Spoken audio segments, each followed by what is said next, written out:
untuk melakukan pemotongan tumpeng yang menjadi disaksikan oleh bapak-bapak dan ibu yang ada di atas sana. Kami persilakan pada Bapak Purwanto.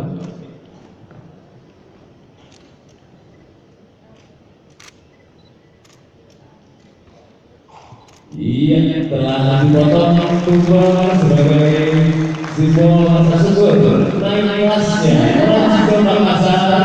Tentunya sesuai dengan apa yang dikatakan oleh Bapak Purwanto bahwa bukan cuma naik kelas tapi juga naik level, ya. Dan kita setiap harus kesempatan ke depan dengan makin berat lagi dan pasti dapat dicapai. Tumpeng ini disaksikan diserahkan kepada Gubernur Provinsi Sulawesi Selatan. Kami persilakan untuk berfoto bersama.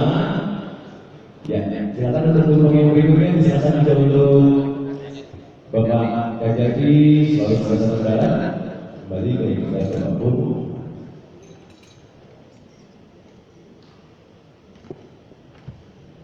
Dan kami juga menyaksikan Bapaknya Sasu.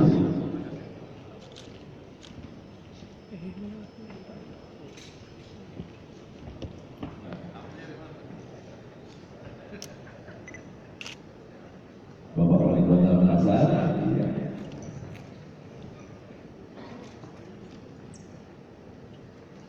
Untuk Kota Makassar. Betul sekali, dan yang pastinya juga kita harapkan Koran Sido Makassar ini dapat selalu dinikmati oleh seluruh pembaca baik di Makassar maupun di luar Makassar.